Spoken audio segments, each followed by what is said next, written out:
आज की इस नई गहन चर्चा में स्वागत है। आज का जो हमारा विषय है ना, वो मतलब भीतर चल रही जो एक उथल-पुथल होती है, उसे देखने का एक बिल्कुल नया ही नजरिया देता है। बिल्कुल। और सच कहूं तो ये कोई साधारण विषय नहीं है। हाँ, आज हमारे पास एक बेहद दिलचस्प और दार्शनिक स्रोत सामग्री है। ये प्रसिद्ध विचारक ओशो का एक लेख है। इसका शीर्षक ही बहुत कुछ कह देता है। हिरण्यकश्यप और प्रहलाद दोनों तुम्हारे भीतर हैं। शीर्षक ही अपने आप में काफी गहरा है ना?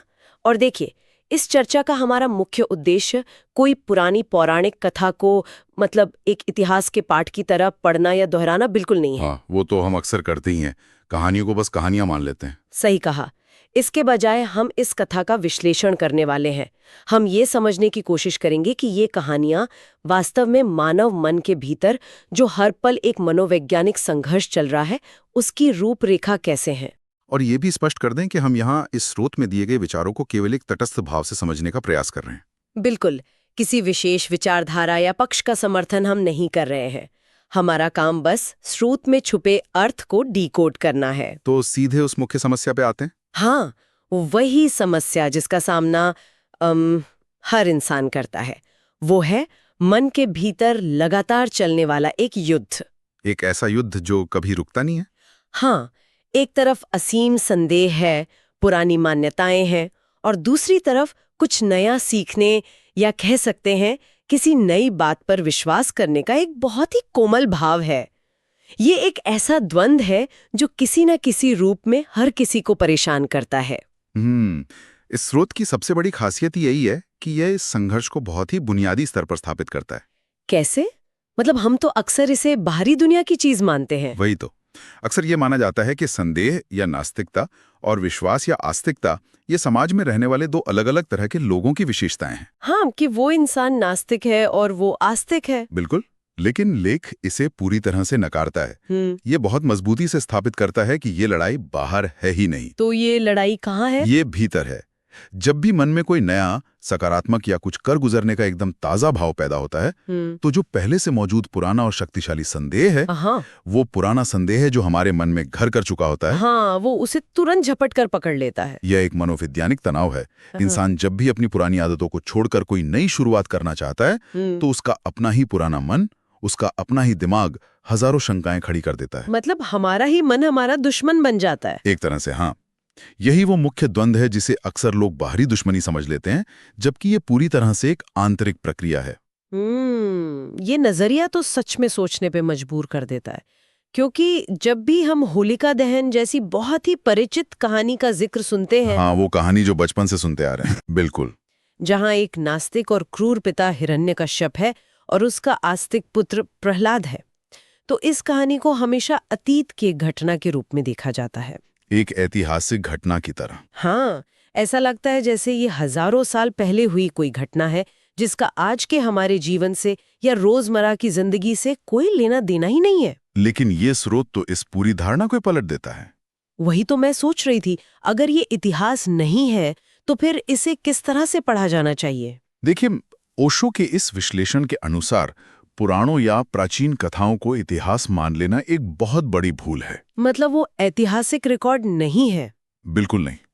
लेख बहुत ही स्पष्ट शब्दों में कहता है कि हिरण्यकश्यप या प्रहलाद कभी इतिहास में वास्तव में हुए या नहीं, इस बात का कोई महत्व ही नहीं है। तो फिर इन कहानियों का असली मकसद क्या है? इन कथाओं में जिन घटनाओं का वर्णन है, वे किसी एक विशिष्ट कालखंड में घटी घटनाओं का रिकॉर्ड नहीं है, बल्कि जैसा कि लेख में बहुत खूबसूरती से लिखा है, ये रोज होता है, प्रतिपल होता है, हमारे भीतर होता है। हमारे भीतर मतलब हर इंसान के मन में? हाँ, ये कथाएं इंसानी मन का आईना है। मन के भीतर जो डर है, जो शंकाएं हैं और जो नई उम्मीदें जन्म लेती हैं, उन्हें समझाने के लिए इन प्रतीकों का निर्माण किया गया था। तो अगर हम इसे डिकोड करें तो हिरण्यकश्यप और प्रहलाद वास्तव में क्या है? जब तक मन में संदेह मौजूद है, वो पुराना संदेह ही हिरण्यकश्यप है, और जो नया विश्वास या श्रद्धा जन्म लेने की कोशिश कर रही है, वो नया अंकुर ही प्रहलाद है। ये तो किसी व्यक्ति के भीतर चलने वाले रोजमर्रा के तनाव का बहुत ही सटीक चित्रण है। बिल्कुल। मैं एक उदाहरण के बारे में सोच रही थी, जैसे मान लीजिए कोई इंसान एक सुरक्षित लेकिन बहुत ही उबाऊ नौकरी छोड़कर अपने किसी रचनात्मक शौक को अपना पेशा बनाना चाहता है। बहुत ही आम स्थिति है आज के समय में। हाँ, तो उस वक्त उसके मन में जो एक नई उम्मीद जगती है, कुछ नया करने की जो चाह होती है, क्या वो प्रहलाद की तरह कोमल और नई है? 100%। वो नई उम्मीद, वो श्रद्धा ही प्रहलाद है। लेकिन तभी उसका जो तार्किक, डरा हुआ और पुराना अनुभव है, वो अचानक से सामने आ जाता है। वो मन कहने लगता है कि इसमें तो बहुत जोखिम है, तुम असफल हो जाओगे, भूखे मर जाओगे। और यही वो आवाज है जो हिरण्यकश्यप की आवाज है। तो क्या वो डरा हुआ हिस्सा ही हिरण्यकश्यप है? एकदम सटीक उदाहरण दिया आपने। बिल्कुल यही प्रक्रिया हर स्तर पर घटती है। वो डरा हुआ हिस्सा, वो पुराना अनुभव जो हर नई चीज को संदेह की नजर से देखता है, वही तो हिरण्यकश्यप है। मतलब ये कोई बाहर के दो गुटों की लड़ाई नहीं है। नहीं, ये किसी समाज के दो गुटों की बात नहीं है। ये एक ही व्यक्ति के दिमाग के दो अलग-अलग हिस्से हैं।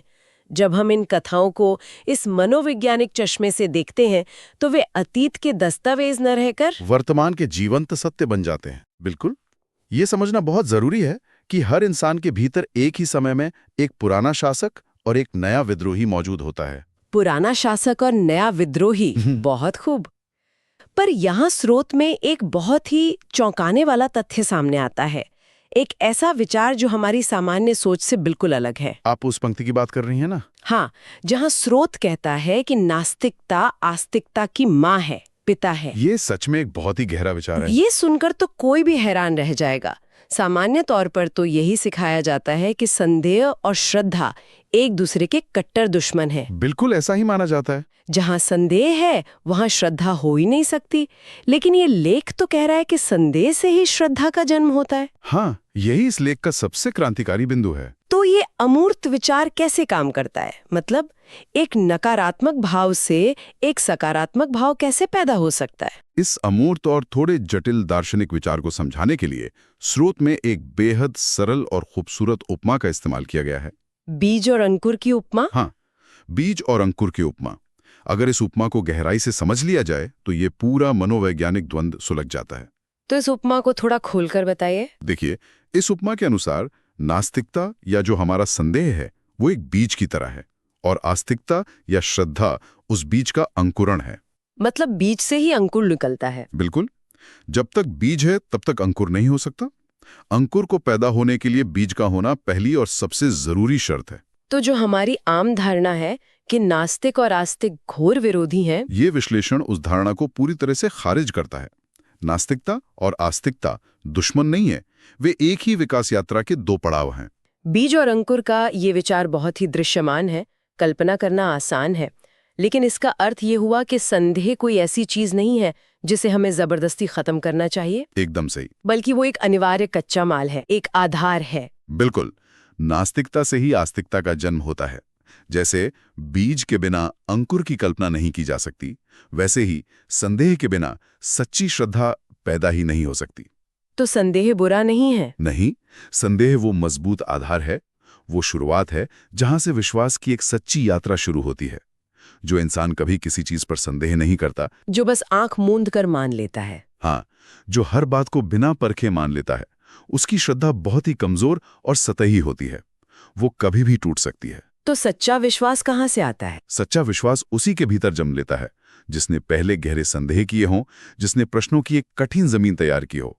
संदेह वो कठोर आवरण है जिसके भीतर श्रद्धा का कोमल जीवन सुरक्षित रहता है। ठीक वैसे ही जैसे बीज के कठोर छिलके के भीतर एक नया और नाजुक पौधा छिपा होता है। बिल्कुल वही बात है। लेकिन अगर बीज ही शुरुआत है, अगर संदेह ही वो जमीन है जहां से विश्वास अंकुरित होता है, तो फिर अपने ही अंकुर को खत्म करने की ये जिद क्यों होती है? ये एक बहुत ही लाजमी सवाल है। दोनों के बीच ये भयानक संघर्ष क्यों होता है?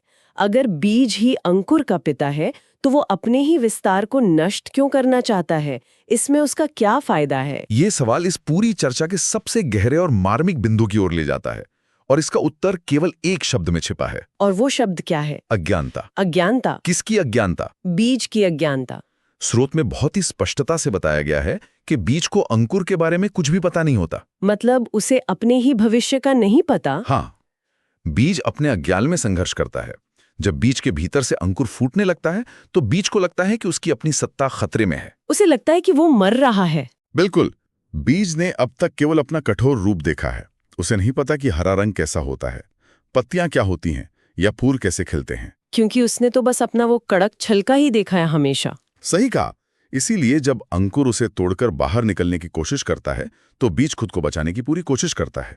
वो संघर्ष करता है ताकि वो टूट ना जाए, खो ना जाए, मिट ना जाए। ये प्रक्रिया तो सच में इंसान के आंतरिक भय को दर्शाती है। बिल्कुल, ये हमारी ही कहानी है। जब किसी व्यक्ति की पुरानी मान्यताएं टूटने लगती हैं या जब उसे यह एहसास होने लगता है कि जीवन को देखने का उसका पुराना तरीका काम नहीं कर रहा है, तो वो बहुत घबरा जाता है। हाँ, क्योंकि उसे लगता है कि उसकी पूरी पहचान मिट रही है। वो अपने उन पुराने विचारों से चिपकने की कोशिश करता है, भले ही वे विचार अब उसे खुशी न दे रहे हों या उसके लिए नुकसानदायक हों। यही वो डर है, पहचान खोने का डर।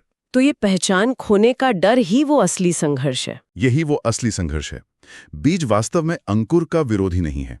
अगर हम गहराई से देखें तो जब तक अंकुर पैदा नहीं हुआ था तब तक बीज ने ही तो अपने भीतर उस अंकुर की सुरक्षा की थी। हाँ, उसे दुनिया से बचा कर रखा था। लेकिन प्रकृति का नियम यह है कि अंकुर के जन्म के लिए बीज का टूटना, भूमि में खो जाना और उसका पूरी तरह से विसर्जन होना बहुत जरूरी है। बिना मिटे नया जन्म नहीं हो सकता। बिल्कुल। बीज को यह पता नहीं होता कि उसी की इस मृत्यु से, उसी के इस मिटने से एक महाजीवन का सूत्र उठेगा। उसे नहीं पता कि उसी की राख से कल फूल खिलेंगे। तो बीज का डर स्वाभाविक है। हाँ, स्वाभाविक है, क्योंकि उसे भविष्य नहीं दिखता, उसे केवल अपनी वर्तमान मृत्यु दिखती है। ये विचार बहुत ही शक्तिशाली है, क्योंकि यह उन सभी संघर्षों को देखने का नजरिया बदल देता है जो इंसान अपने ही मन से करता है। सही कहा। हम अपने ही मन के दुश्मन बन जाते हैं कई बार। अक्सर लोग अपने संदेहों से, अपनी शंकाओं से लड़ते रहते हैं, उनसे नफरत करते हैं। लोग खुद को कोसते हैं कि उनके मन में नकारात्मक विचार क्यों आ रहे हैं। हाँ, अपराध बोध से भर जाते हैं। लेकिन ये लेख तो कुछ और ही कह रहा है। ये तो एक तरह की करुणा की बात कर रहा है। इसीलिए लेख का यह हिस्सा बहुत महत्वपूर्ण है, जहां कहा गया है कि बीज यानी हमारा पुराना संदेह क्षमा के योग्य है, दया के योग्य है, उस पर नाराज नहीं होना चाहिए। मतलब हमें अपने ही डरे हुए मन पर दया करनी चाहिए। बिल्कुल। जब हमारा पुराना विचार या संदेह हमारे नए विश्वास को दबाने की कोशिश करता है तो वो दुश्मनी में ऐसा नहीं कर रहा होता, वो सिर्फ डर में ऐसा कर रहा होता है। अपनी पहचान खोने के डर से। हाँ, वो एक अज्ञानी पिता की तरह है जो नहीं जानता कि उसका बच्चा ही उसका विस्तार है। कितनी सुंदर बात है। अगर इंसान अपने भीतर उठने वाले संदेहों के प्रति करुणा का भाव रखे, ये समझे कि ये केवल पुराना मन है जो बदलाव से डर रहा है, तो वो आंतरिक युद्ध बहुत शांति से एक नए विकास में बदल सकता है। तो ये जो आंतरिक मनोविज्ञान है, ये जो भीतर का हिरण्यकश्यप और प्रहलाद है, ये केवल एक व्यक्ति तक सीमित रहता है या इसका असर बाहरी दुनिया और बड़े समाज पर भी पड़ता है? ये बहुत अच्छा सवाल है। क्योंकि स्रोत में आगे चलकर इस व्यक्तिगत संघर्ष को सामाजिक ढांचे से भी जोड़ा गया है। लेख में एक जगह संप्रदाय और सच्चे धर्म के बीच के संघर्ष का बहुत गहराई से जिक्र किया गया है। हाँ, ओशो ने इसे बहुत बड़े स्तर पर भी समझाया है। तो चलिए ये समझते हैं कि ये आंतरिक बीज और अंकुर का सिद्धांत समाज के बड़े स्तर पर कैसे दिखाई देता है। अगर इस आंतरिक मनोविज्ञान को एक बड़े परिप्रेक्ष्य में देखें और इसे बाहरी समाज से जोड़ें तो एक बहुत ही स्पष्ट और ऐतिहासिक पैटर्न नजर आता है। कैसा पैटर्न? स्रोत का विश्लेषण करते हुए ये बात उभर कर आती है कि जब भी दुनिया में कोई सच्चा धार्मिक व्यक्ति पैदा होता है या जब भी कोई नई और सच्ची श्रद्धा जन्म लेती है तो स्थापित संप्रदाय से उसका संघर्ष निश्चित है। यहाँ लेख ने हिरण्यकश्यप की तुलना संप्रदाय से की है। हाँ, और प्रहलाद की तुलना सच्चे धर्म से की है।